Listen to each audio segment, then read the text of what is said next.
राज्य के 3.5 लाख नियोजित शिक्षकों के तबादले को लेकर फिर आदेश हो गया जारी। कहा, शिक्षकों के तबादले पर पंचायत चुनाव का ग्रहण। बड़ी खबर आ रही है। नए वित्तीय वर्ष में बदलेगा वेतन स्ट्रक्चर, अब बढ़ेगी सैलरी।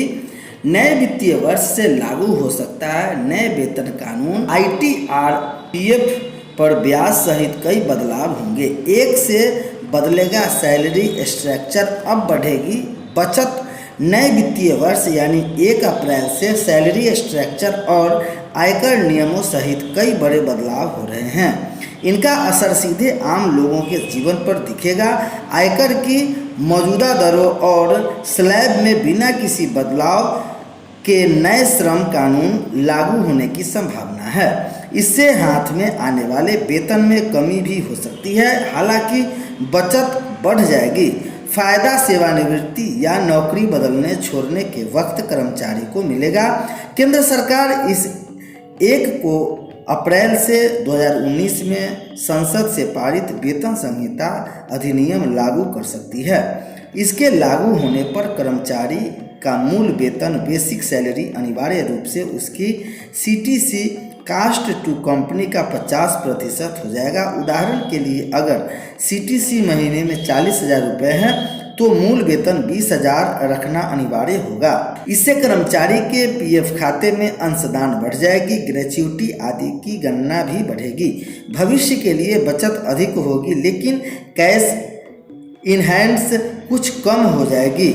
ITR में सब बताना होगा। PF पर ब्याज से होने वाली आय पर 1 वित्तीय वर्ष PF में 5 लाख रुपए तक निवेश पर ब्याज से होने वाली आय पर कर नहीं लगेगा। कोई इससे ज़्यादा PF में निवेश करता है तो उस पर ब्याज पर कर लगेगा।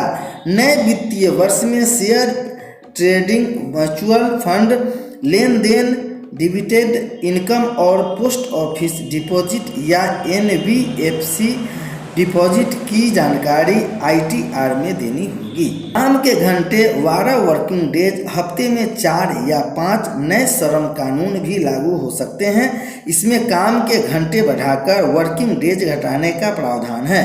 रोज काम के घंटे 12 हो सकते हैं। वर्किंग डेज हफ्ते में 4 या 5 करने का प्रावधान है। LTC इनकैशमेंट का लाभ अगले महीने से नहीं। अवकाश यात्रा रियायत LTC वाउचर के तहत मिलने वाली है। छूट के अवधि में 31 मार्च 2021 तक है, यानी अगले महीने से इसका लाभ नहीं मिलेगा। पैन चलेंगे तो आधार लिंक के।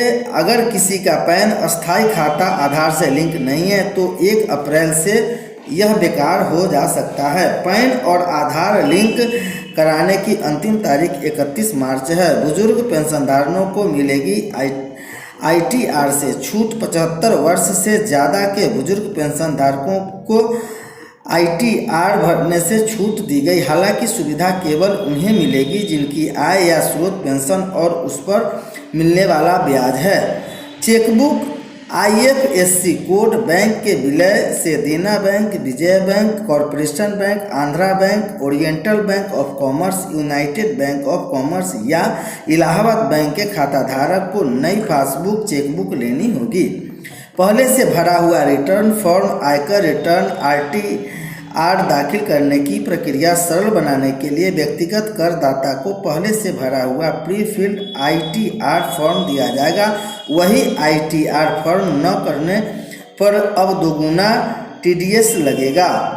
E-इनवॉइस अनिवार्य द्वारा बिजनेस टू बिजनेस B2B कारोबार में 1 अप्रैल से ऐसे सभी कारोबारियों के लिए E-इनवॉइस अनिवार्य होगा, खास तौर पर जिनका टर्नओवर 50 करोड़ रुपए होगा या उससे अधिक होगा, उन पर यह लागू होगा। 1000 B.Ed सीटों पर अगले हफ्ते से आवेदन शुरू। राज्य के B.Ed कॉलेजों में दाखिले के लिए प्रक्रिया अगले सप्ताह से शुरू हो जाएगी। सूबे की 35,000 सीटों पर नामांकन के लिए इस बार भी ललित नारायण मिथिला विश्वविद्यालय LNMU दरभंगा को जिम्मेदारी सौंपी गई है। इसके लिए छात्रों को ऑनलाइन अप्लाई करना होगा। मई माह में राज्य स्तरीय संयुक्त प्रवेश परीक्षा के बाद मेरिट लिस्ट जारी की जाएगी।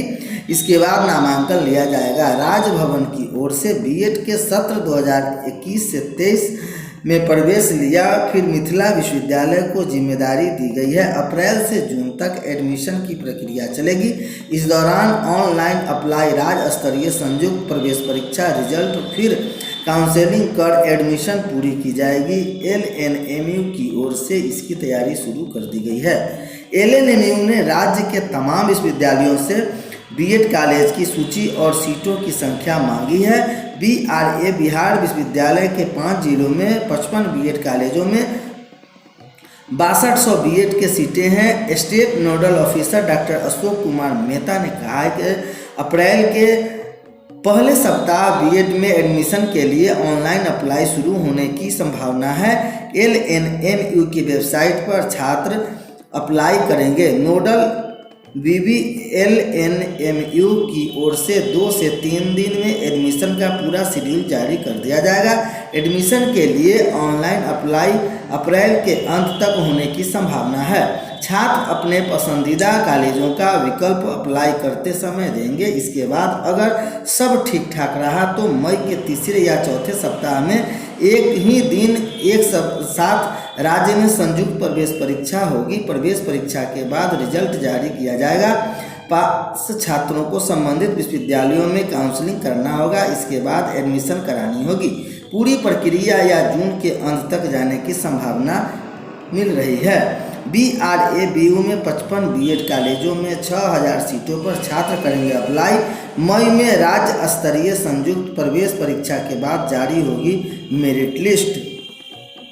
BRA 3 काउंसलिंग के बाद देना पड़ा था ऑन स्पॉट का मौका। पिछले सत्र 2022 में एडमिशन के लिए 3 काउंसलिंग के बाद 50% सीटों पर ही नामांकन हो सकता था।